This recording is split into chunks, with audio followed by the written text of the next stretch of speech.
Maraming turista ang nagpunta sa Perdium Territory para makilahok sa nagaganap na kasiyahan. Pero hindi nila inasahan na bigla na lang mapapatigil ang pagdiriwang ng kapistahan.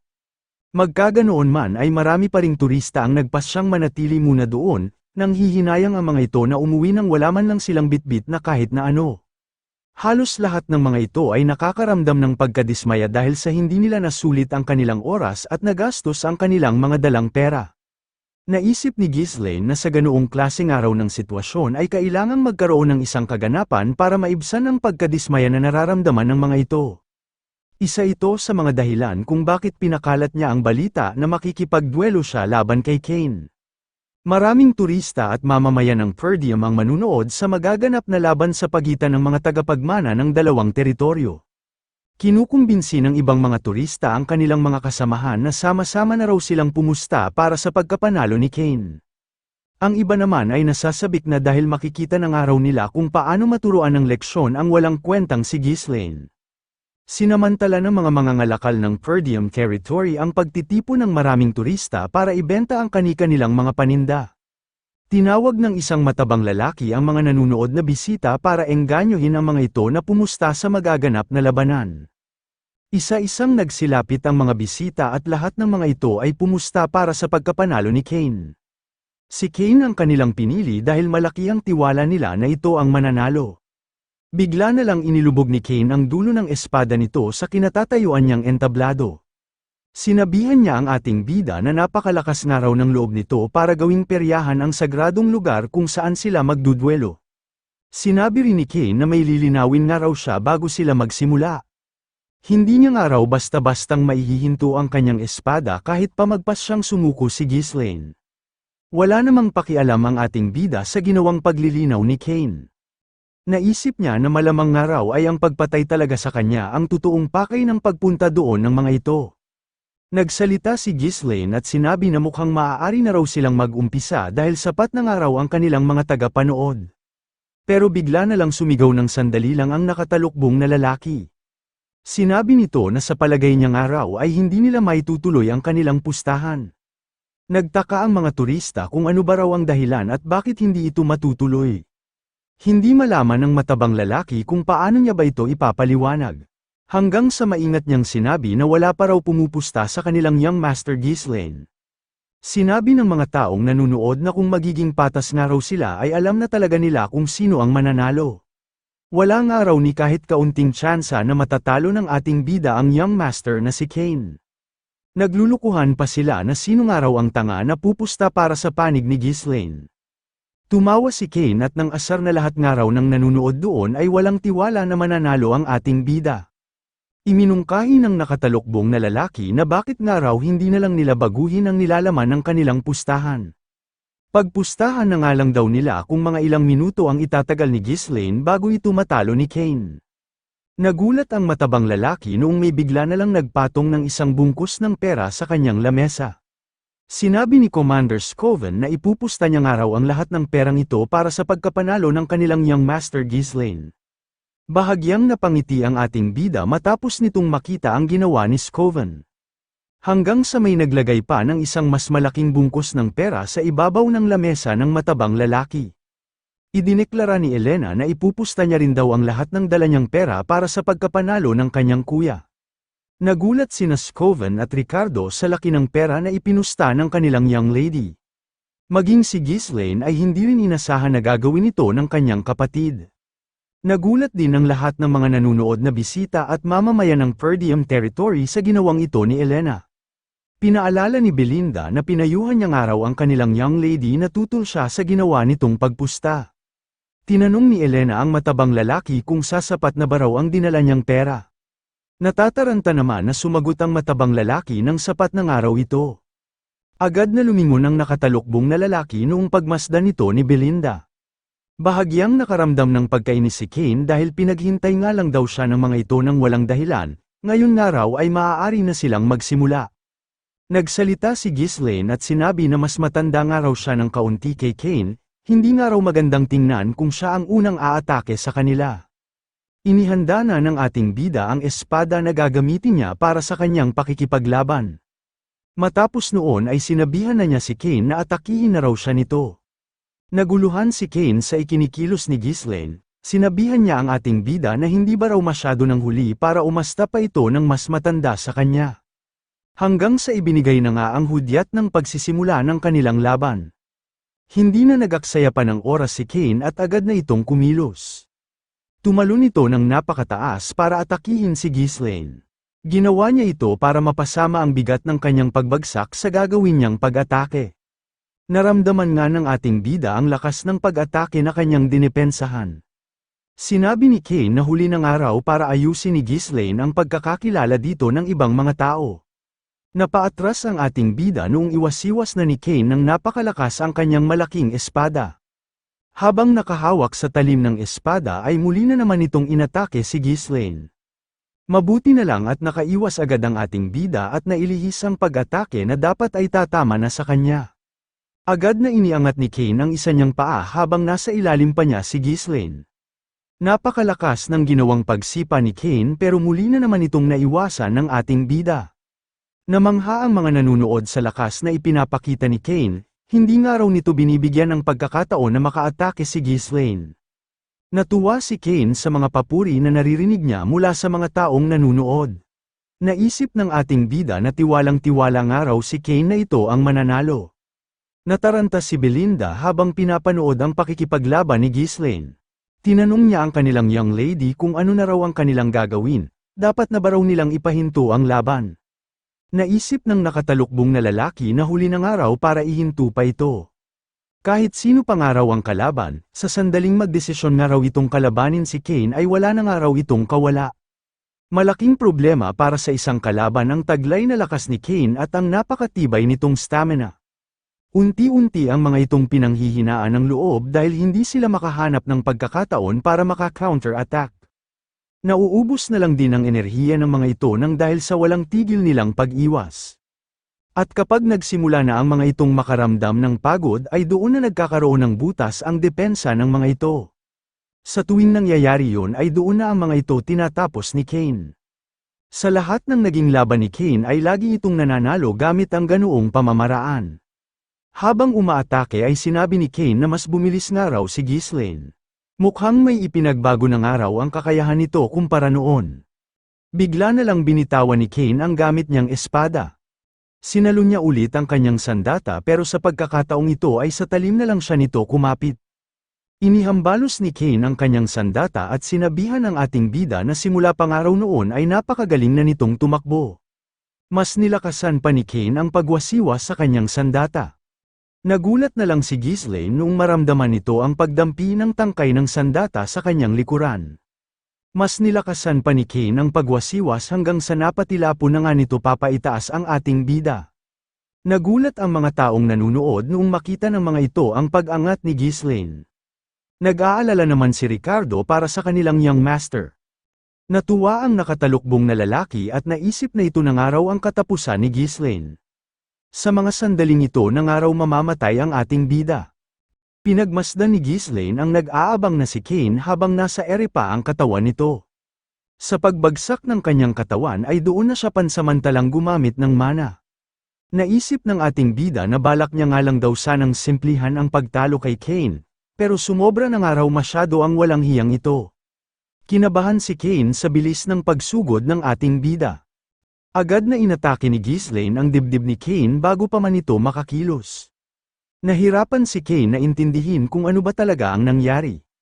Hindi makapaniwala ang nakatalukbong na lalaki sa kanyang nasaksihan, ginamit nga raw ng ating bida ang mana nito sa dalawa nitong paa para magawa nitong makaatake ng mabilis kahit na nasa ere pa ito. Bigla na lang natawa si Ghislaine matapos niyang mapatamaan si Kane. Nagsalita siya at sinabi na napakawalang kwenta nga raw ng swordsmanship na gamit-gamit ng kanyang kalaban.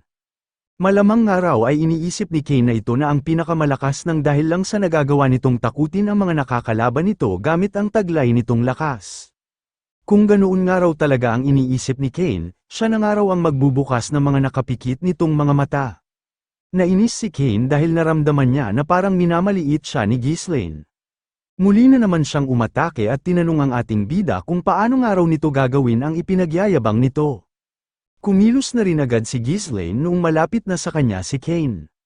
Nagulat si Cain noong bigla na lang sipain ng ating bida ang hawakan ng kanyang espada.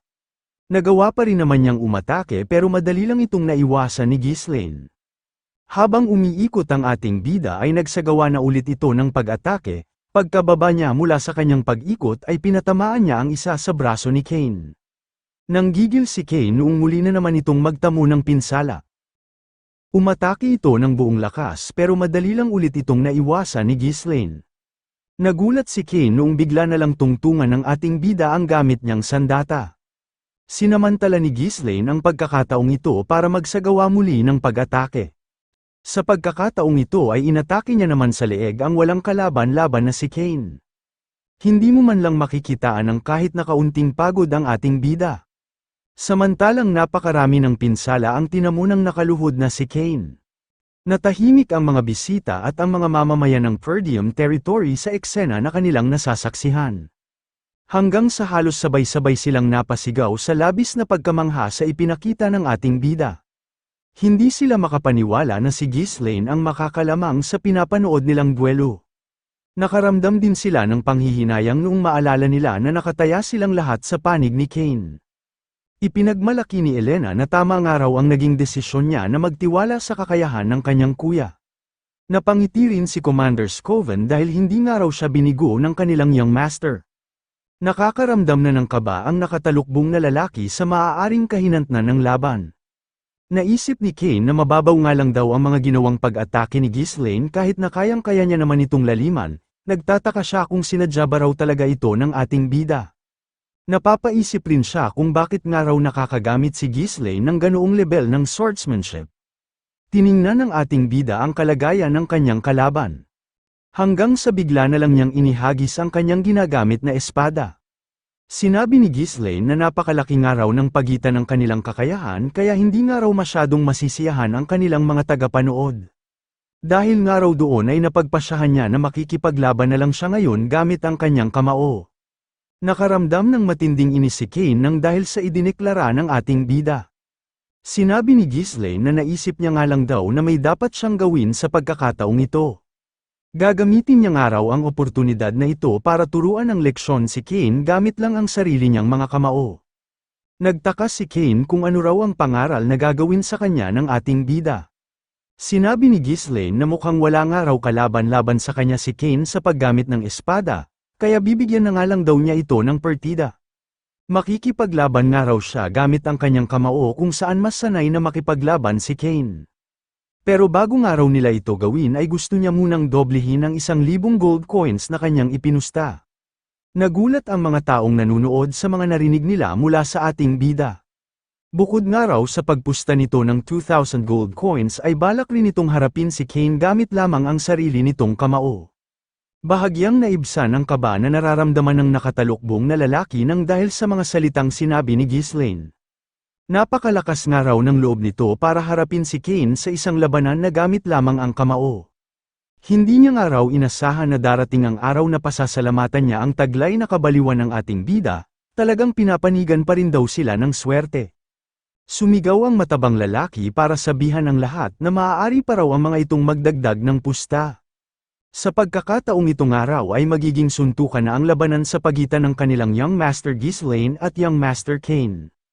Pumusta muli ang mga turista sa panig ni Cain noong malaman nila na magiging suntukan na lang ang magaganap na labanan. Maging ang mga mamamayan ng Perdium Territory ay iniisip rin na isang araw kabaliwan ang hamunin sa labanan ng kamao si Cain.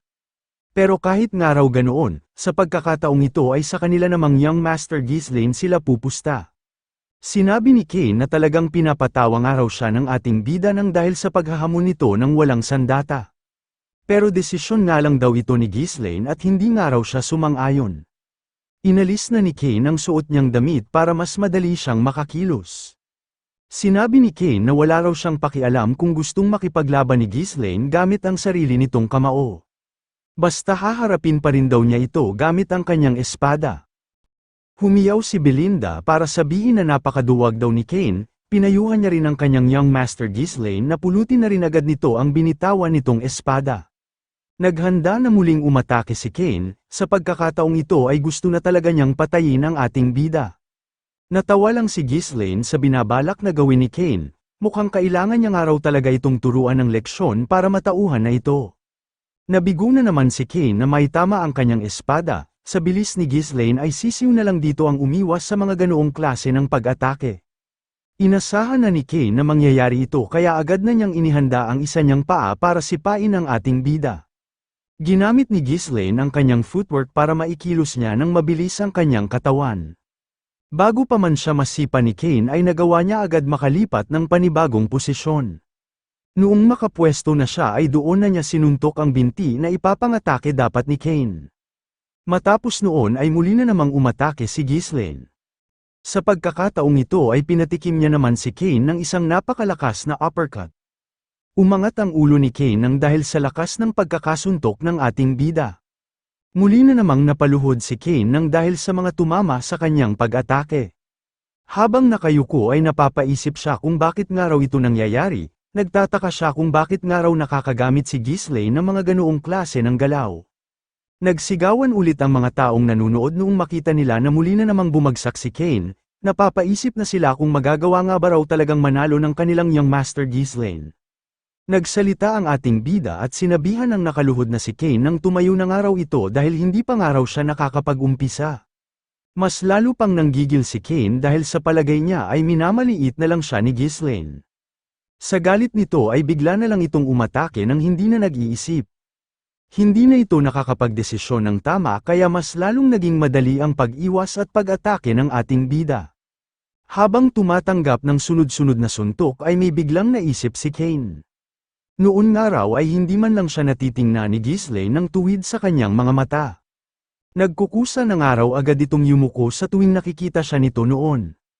Pero kung kailan nga raw papatayin na niya si Ghislaine para masigurado na niya ang hinaharap ng kanilang Lodges family ay saka pa ito nagbago at naging napakalakas.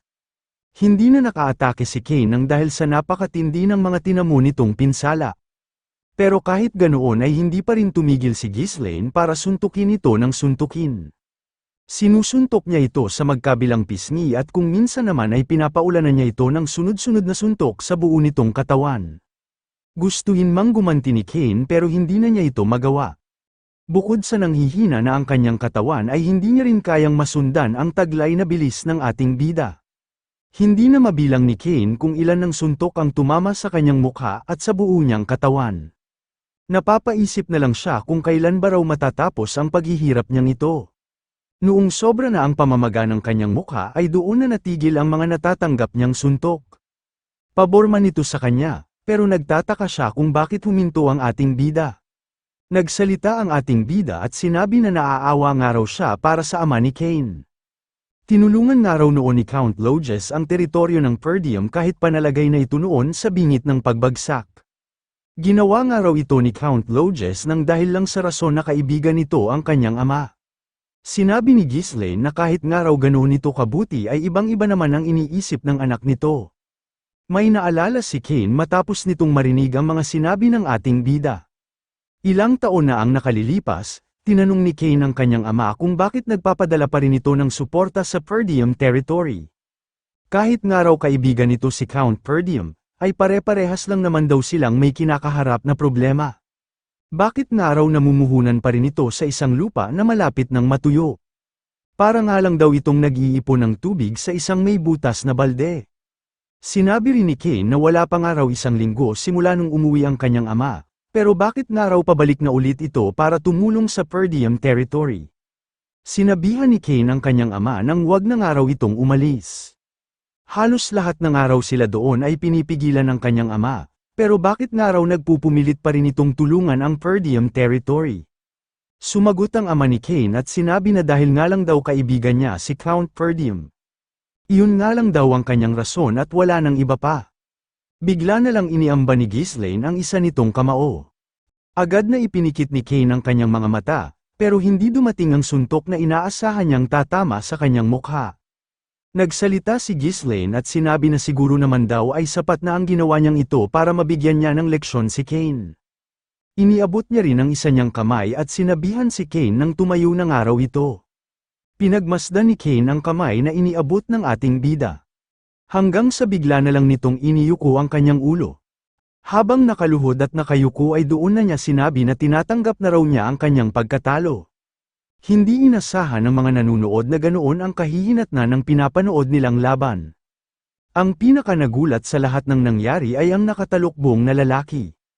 Nagsigawan ng lahat para sa pagkapanalo ni Ghislaine at para sa magandang laban na kanilang nasaksihan. Nagdiwang ang mga mamamayan ng Purdium Territory na piniling pumusta sa kanilang young master. Masayang-masaya na ipinagmalaki ni Elena na nanalo nga raw ang kanyang kuya. Agad na tumakbo ang nakatalukbong na lalaki para lapitan ang nakaluhod na si Kane. Sinabihan niya si Kane ng bakit nga raw tumanggap agad ito ng pagkatalo nang dahil lang sa nalamangan nito ni Ghislaine. Pinagkatiwalaan niya nga raw ito kaya bakit nga raw basta na lang ito nagdesisyon ng ganoon. Ang tanging naging tugon na lang sa kanya ni Kane ay nagyakag na itong umalis. Nainis ang nakatalukbong na lalaki sa kinahinatnan ng kanyang plano, naisip niya na nagkamali nga raw siya ng paglapit sa mahinang si Kane. Kinabahan ang nakatalukbong na lalaki noong marinig niya ang boses ng ating bida. Sinabi ni Ghislaine na siguro nga raw ay dapat na niyang isagawa kung ano ang dapat niyang gawin. Nagtaka ang nakatalukbong na lalaki kung ano ba ang ibig sabihin ng mga sinabi ng ating bida. Bigla na lang humiyaw si Ghislaine at tinawag ang atensyon ng lahat. Idineklara niya na nagboluntaryo raw ang nakatalukbong na lalaki, na ito raw ang magbabayad sa mga karne at inumin ng lahat ng nagtipon at mga nakinood doon. Gulat na gulat ang nakatalukbong na lalaki sa impormasyon na ipinakalat ng ating bida. Marami ang natuwa dahil minsan nga lang daw darating ang pagkakataon na makakakain at makakapag-inom sila ng libre. Kung ano-ano pang salita ang sinabi nila para purihin ang kanilang young master Ghislaine. Umalma ang nakatalukbong na lalaki dahil wala nga raw silang usapan na manlilibre siya, sinabihan niya ang ating bida na bawiin daw nito ang pahayag na sinabi nito. Napatigil sa pagsasalita ang nakatalukbong na lalaki nung hawakan siya ni Ghislaine sa kanyang balikat. Sinabi ng ating bida na ito nga raw ang bayad para sa pagkatalo ng panig ng nakatalukbong na lalaki. Siguro naman daw ay may dala itong sapat na pera bago ito nagpunta doon. Nilinaw niya rin na hindi nga raw ito babawasin sa napanalunan niya sa kanilang naging pustahan. Sinabihan niya rin ang nakatalukbong na lalaki na wag nga raw nitong kakalimutan na pinalitan nila sa 2,000 gold coins ang pusta na kanilang huling napag-usapan. Binantaan ni Ghislaine ang nakatalukbong na lalaki na kapag tumakbo nga raw ito ay alam na naman daw siguro nito kung ano ang maaaring mangyari sa kanya. Kinilabutan ng matindi ang nakatalukbong na lalaki habang pinagmamasdan ang ekspresyon ng mukha ng ating bida. Umalis na si Ghislaine noong marinig na niya na pumapayag na ang nakatalukbong na lalaki sa lahat ng kanyang kondisyon. Kinabukasan ay wala nang nagpoprotesta sa harap ng kastilyo dahil napaubos na ng mga mangangalakal ng Purdium Territory ang kani-kanilang mga paninda. Kasalukuyan ngayong nasa loob ng kanyang kwarto ang ating bida. Naroon siya para tingnan ang premyo ng kanyang natapos na pakikipaglaban. Namangha si Ghislaine noong makita nito ang napakaraming gold coins sa loob ng binuksan niyang kahon. Naisip niya na hindi nga lang daw ito maliit na halaga, sa perang ito nga raw ay maaari na siyang makaupa ng isang maliit na grupo ng mga mersenaryo. Pero kakailanganin niya nga raw muna ito para sa negosyo na balak niyang simulan, hanggat maaari nga raw ay kailangang makapaghanda na agad siya ng sapat na pera. Napahinto sa pag-iisip ang ating bida noong mapansin nito na nasa loob na rin ng kanyang kwarto sina Belinda at ang kapatid niyang si Elena. Tinanong ni Ghislaine ang kanyang kapatid kung ano raw ang kailangan ng mga ito. Ngumiti si Elena at tinanong ang kanyang kuya kung saan daw nito binabalak gamitin ang lahat ng napanalunan nitong pera. Tinanong ni Ghislaine ang kanyang kapatid kung gusto ba raw nitong humingi ng pera sa kanya, pero sumagot lang si Elena nang nagtatanong lang naman daw siya. Nagsalita si Belinda at sinabi na alam niya nga raw kung saan ito balak gamitin ng kanyang young master. Gagamitin nga raw ito ng ating bida para sa nalalapit na kaarawan ni Lady Amelia. Sinabi ni Belinda na marahil kaya raw nagpasikat at nakipaglaban ang kanyang young master ay nang dahil sa gusto nitong ibili si Lady Amelia ng isang mamahaling regalo. Pinagmalaki ni Belinda na kabisadong-kabisado na nga raw niya ang kanyang young master. Nadismaya si Elena matapos marinig ang mga sinabi ni Belinda, kaya lang daw pala nagpakahirap ang kanyang kuya ay nang dahil sa gusto nitong magpasikat sa kanyang fiancé. Nagulat naman si Ghislaine noong malaman nito na mayroon daw siyang fiancé.